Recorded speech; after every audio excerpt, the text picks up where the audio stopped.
Esto es Woodland Health Doc Talk. Yo soy Virginia García. Hoy me acompañan desde Woodland Hospital la directora de Prevención de Infecciones y Salud del Empleado, Lindsay Shimshire, y el proveedor pediátrico, el doctor Kevin Rayburn. Estamos hablando sobre vacunas, pediatría y prevención de infecciones. Bueno, empezaré contigo, Dr. Rayburn. ¿Por qué se consideran las vacunas una de las herramientas más esenciales en la salud pública? Se consideran esenciales debido a que previenen enfermedades en lugar de tratarlas después de que ya te has enfermado. Muchas enfermedades no necesariamente se pueden tratar una vez que te infectas, y las vacunas previenen esa infección. De hecho, se han utilizado para erradicar algunas enfermedades como la viruela. Y Lindsay, ¿cuáles son los mayores conceptos erróneos que encuentras en cuanto a las vacunas? There are a lot of myths about how vaccines are manufactured, tested, and distributed.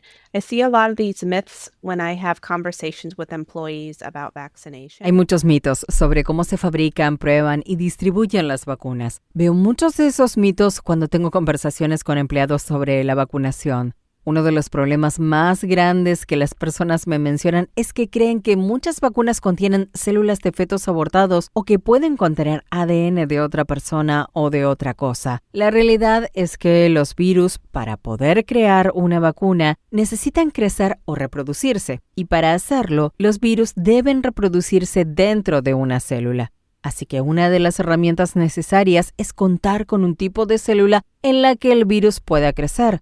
Las células humanas funcionan mejor porque imitan la situación real. Los científicos descubrieron que necesitaban células aisladas de un ambiente estéril del útero. Esto significa que las células no estarían infectadas con otros virus y que los virus producidos en esas células no estarían contaminados. En la década de 1960, los científicos tomaron algunas células de tejido de un feto. Estas mismas células se han replicado y cultivado desde entonces. Cuando los virus crecen en las células, estas células mueren, porque en la mayoría de los casos los nuevos virus salen rompiéndolas. Una vez que el virus crece, se purifica. Todo ese material residual se elimina durante el proceso y no queda ADN. Me gusta compararlo con recoger fruta o arándanos. Si lo piensas, esta parte del proceso es similar. Cuando estás recogiendo arándanos en un huerto, puede que también caigan partes de la planta, tallos, hojas o incluso pequeños pedazos de ramas en tu cubeta. Usas las bayas, pero quitas todas esas otras cosas. Las lavas antes de comerlas para que el pastel solo contenga arándanos. Es lo mismo con la producción de vacunas. Aunque esas otras partes puedan estar involucradas en el crecimiento, las filtramos. Algunas vacunas han sido diseñadas para crecer mejor en otros tipos de células, como los embriones de pollo. Por eso, algunas células pueden afectar a algunas personas con alergia al huevo. Por eso, también tenemos diferentes opciones disponibles. Existe la creencia de que las vacunas no son seguras. La realidad es que pasan por años de pruebas antes de ser aprobadas. En Estados Unidos, los CDC y la FDA monitorean continuamente las vacunas para asegurarse de que sean seguras y efectivas. Algunas vacunas se desarrollan más rápido porque utilizan tecnología existente, así que no tienen que empezar desde cero. Otras tardan más en desarrollarse porque necesitan cultivar o reproducir esos gérmenes durante varias semanas o meses. Y lo más común que escucho es: no quiero ponerme esa vacuna porque ya me puse una antes y me enfermó, o me puse la vacuna contra la gripe el año pasado y me enfermó. La mayoría de los efectos secundarios son muy leves, como dolor en el brazo o una fiebre baja, y desaparecen en 1 o 2 días. Estos efectos ocurren porque tu sistema inmunológico se está activando para combatir ese germen. Muy pocas vacunas contienen la capacidad de causar una infección porque contienen un germen que está muerto o debilitado, o solo partes del germen. La única forma en que alguien podría contraer una enfermedad a partir de una vacuna sería si es una persona con un sistema inmunológico gravemente comprometido que no funciona como debería. Por eso hacemos tantas preguntas antes de administrar una vacuna, porque queremos asegurarnos de que sea segura para Your ti. immune system is not working as it normally should, which is why we ask you so many questions before we give you a vaccine, because we want to make sure it is safe for you to receive it. Y sobre esto, Dr. Rayburn, ¿cómo aborda la resistencia a las vacunas entre los padres o los pacientes? El mayor problema que tengo ahora es que los padres reciben mucha información de las redes sociales, así que no estás abordando solo una duda o un concepto erróneo, sino varios. Desde que no quieren vacunarse porque contiene aluminio como conservante, hasta la creencia de que puede causar autismo. Entonces, hay que profundizar en qué es lo que preocupa a ese padre en particular y trabajar desde ahí. No hay una sola forma ni un solo tema que tengamos que abordar. Creo que el mayor problema con el que me he encontrado es que probablemente el mayor enemigo de las vacunas ha sido su propia efectividad. Porque hace 20 o 30 años, cuando empecé a ejercer, todavía había una generación de personas que tenían familiares o amigos que habían padecido esas enfermedades o incluso habían muerto por ellas. Y esa generación prácticamente ya ha desaparecido, así que no hay tanta historia en la que basarse. Antes solíamos decir, ve a casa y pregúntale a tus abuelos sobre las vacunas. Y la mayoría de las veces los abuelos decían, definitivamente vacúnate, tu tía murió de viruela o algo así. Pero ya no tenemos eso. Entonces, ahora las personas no ven la efectividad de las vacunas como antes. Eso en sí mismo es un obstáculo que hay que superar. Una gran duda que sí veo es que piensan que si se administran varias vacunas al mismo tiempo, eso dañará el sistema inmunológico del niño. Nuevamente, tratamos de explicar que producimos alrededor de 100 anticuerpos diariamente contra diferentes cosas a las que estamos expuestos. Así que, al aplicar una vacuna, probablemente estamos añadiendo unas 107 más a las que el cuerpo ya está respondiendo ese mismo día. Si miras una de las vacunas más nuevas que tenemos, que es la vacuna contra el rotavirus, originalmente fue desarrollada para su uso en África, porque la principal causa de muerte en niños menores de 12 meses allí, antes de que existiera esta vacuna, era el rotavirus debido a la deshidratación. Fue tan efectiva en África que luego comenzaron a usarla en todo el mundo, y eso ha sido en los últimos 10 años. Sabiendo todo eso, doctor, ¿cuál es el calendario que los padres deben tener en cuenta cuando se trata de estas vacunas? Yo normalmente lo divido en lo que llamo las vacunas de infantes, que son las que se administran a los 2, 4 y 6 meses de edad. Luego están las vacunas del niño pequeño, que se aplican a los 12 y 18 meses. Y después las vacunas antes de entrar al kindergarten. Así es como se lo explico a los padres para que lo entiendan. Si lo divides en ese patrón, pueden recordar cuándo deben recibirlas. A los 2 meses de edad se aplica la vacuna contra la hepatitis B, que previene una enfermedad viral que causa daño al hígado. Las personas que contraen hepatitis B, aproximadamente el 50% se convierten en portadores. Y de esos portadores, un cierto porcentaje desarrolla cáncer de hígado. Así que es una de las vacunas que puedes recibir que ayuda a prevenir el cáncer.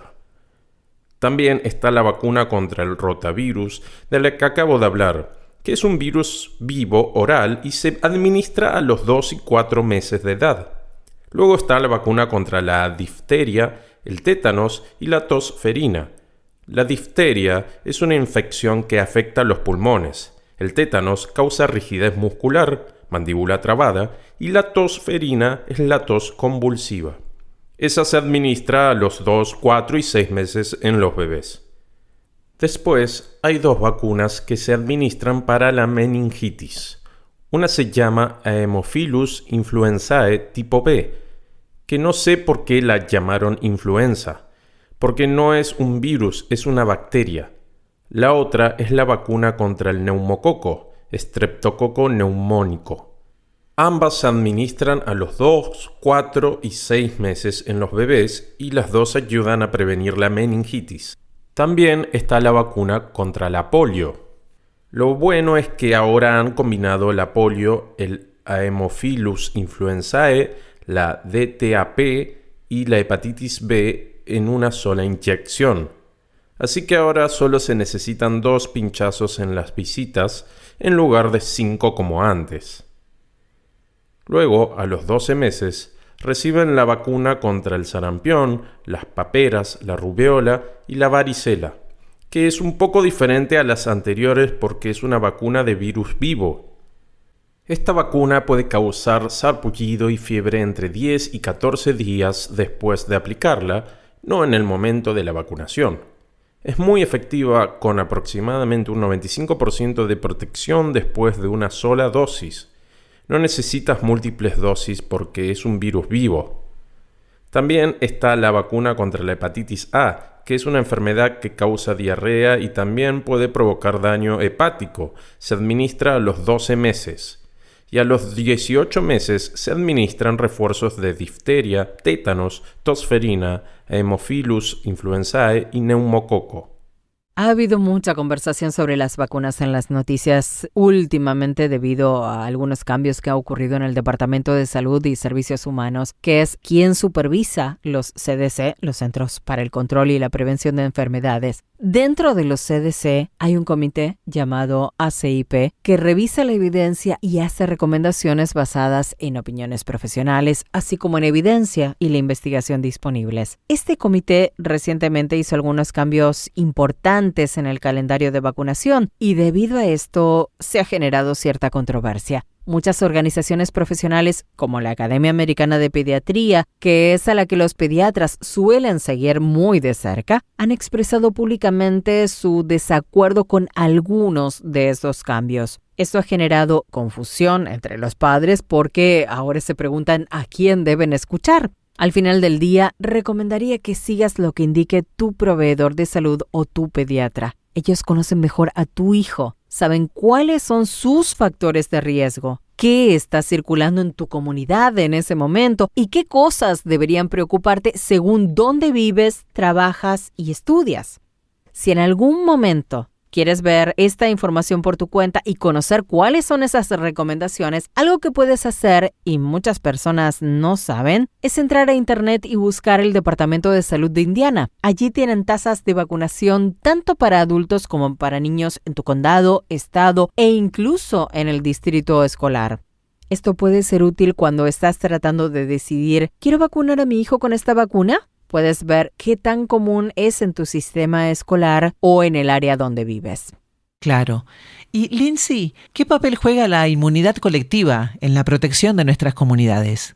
La inmunidad colectiva ocurre cuando las personas son inmunes, generalmente a través de la vacunación, de modo que una enfermedad ya no puede propagarse fácilmente. Esto protege a nuestros grupos más vulnerables, por ejemplo, los bebés que son demasiado pequeños para ser vacunados. La mayoría de los bebés no reciben su primera vacuna MMR, sarampión, paperas y rubiola hasta el primer año de vida, lo que significa que durante ese año están desprotegidos. Entonces, si tu hijo va a una guardería o si lo llevas al supermercado y hay alguien que no está vacunado contra el sarampión, las paperas o la rubiola, tu bebé podría estar expuesto o infectarse. Las personas con sistemas inmunológicos debilitados son otro grupo vulnerable. Esto puede incluir a alguien con cáncer que está recibiendo quimioterapia, una persona con VIH, o alguien con muchas enfermedades crónicas que debilitan su sistema inmunológico. Y no puedes identificar a estas personas con solo verlas. No sabes cuál es el estado inmunológico de la persona que está detrás de ti en la fila. También hay personas que no responden bien a las vacunas. Puede ser por algún medicamento que toman o por un trastorno sanguíneo. Además, los adultos mayores tienden a tener una disminución de la inmunidad con el tiempo, así que no se trata solo de protegernos a nosotros mismos, sino también de hacer lo posible para proteger a quienes en nuestra comunidad no tienen esa inmunidad de forma natural. Cuando suficientes personas están vacunadas, los gérmenes no pueden propagarse tan fácilmente porque no encuentran tantas personas a las que puedan adherirse y a través de las cuales puedan seguir propagándose a la comunidad. La inmunidad colectiva históricamente ha ayudado a controlar enfermedades como el sarampión, la polio, la difteria y la rubiola, por eso ya no escuchamos tanto sobre ellas. Excelente. Y, Dr. Rayburn, me gustaría saber cómo el COVID-19 cambió las conversaciones sobre las vacunas infantiles de rutina. Lo hizo mucho más difícil para mí. Cuando salió la vacuna contra el COVID, se prometió demasiado y luego no cumplió con esas expectativas. Y cuando se volvió obligatoria y hubo una gran división política sobre el tema cuando te dicen que tienes que ponértelo o puedes perder tu trabajo, entonces la gente empezó a desconfiar. Definitivamente puedo decir que ese fue un punto de inflexión en las inmunizaciones infantiles. En ese momento yo podía convencer probablemente al 99% de los padres de mis pacientes para que vacunaran a sus hijos. Después de eso, sospecho, aunque no tengo los números exactos, que ha bajado bastante. Diría que ahora quizás solo 2/3 aceptan vacunarse, convencidos de que son seguras. Pero sin duda hizo mi trabajo mucho más difícil, por decirlo así. La vacuna contra el COVID, cuando salió, como no había mucha información previa, no necesariamente la recomendaba a todos mis pacientes. Hablábamos de si había familiares de alto riesgo o si el paciente tenía alto riesgo, entonces sí la recomendábamos. Pero en niños sanos, como habíamos visto que muchos toleraban bien la enfermedad, no vacunábamos a todos los que no tenían alto riesgo. De hecho, creo que durante toda la pandemia solo tuvimos 2 niños hospitalizados por síntomas relacionados con COVID. Y, Lindsay, para los adultos, ¿qué vacunas deberían tener en cuenta para mantenerse al día? La vacunación no es igual para todos, especialmente los adultos. Algunas personas tendrán mayor riesgo a ciertas enfermedades según su entorno laboral, su hogar, su ocupación, su historial de salud e incluso su edad. Por lo general, la inmunidad disminuye con la edad porque el cuerpo tiene menos de esas células que combaten las infecciones, menos soldados. Así que, naturalmente, los adultos mayores tendrán más recomendaciones. Una de las más importantes es la vacuna contra la influenza. Creo que todos deberían considerarla, incluso si se consideran personas saludables. Piensa en las personas con las que convives y trabajas, ya que tal vez tus padres, tus abuelos. El RSV es una vacuna más reciente y muy prometedora porque es algo que suele afectar a los adultos mayores y puede tener consecuencias bastante graves. Es una vacuna nueva que ha salido, así que muchas personas están muy entusiasmadas con ella y la recomiendo para adultos mayores. También hay vacunas contra la neumonía que pueden ser muy útiles, especialmente si tienes una condición respiratoria subyacente. Tal vez tienes asma severa desde siempre, lo que te hace más susceptible a la neumonía, especialmente en adultos mayores. Y luego está la culebrilla, que es otra vacuna que muchos adultos mayores reciben porque todos hemos tenido varicela, ya sea por la vacuna o porque nos contagiamos con otros niños cuando estábamos en la escuela. Ese virus puede quedarse en tu cuerpo y reactivarse más adelante en la vida si tu sistema inmunológico se debilita. La culebrilla puede afectar bastante a las personas, por eso sí recomiendo esa vacuna. Las demás realmente dependen, como mencioné, de tu entorno laboral. Yo trabajo en el área de salud, así que hay vacunas que recomendamos para trabajadores de la salud que tal vez no son necesarias para otras personas. La vacuna contra la hepatitis B es muy importante si estás en riesgo de exposición a patógenos transmitidos por sangre. La hepatitis B es el patógeno transmitido por sangre más común. También está la hepatitis A, que es útil si estás en el área donde puede haber agua o alimentos contaminados o si viajas mucho. Así que, como dije, todo depende de tu entorno laboral y por eso es importante hablar de estos factores de riesgo con tu proveedor de salud. Otra vacuna sobre la que recientemente han salido estudios es la vacuna contra la culebrilla. Se ha demostrado que reduce las tasas de demencia en adultos mayores debido a la disminución de la inflamación y también a una reducción en los accidentes cerebrovasculares.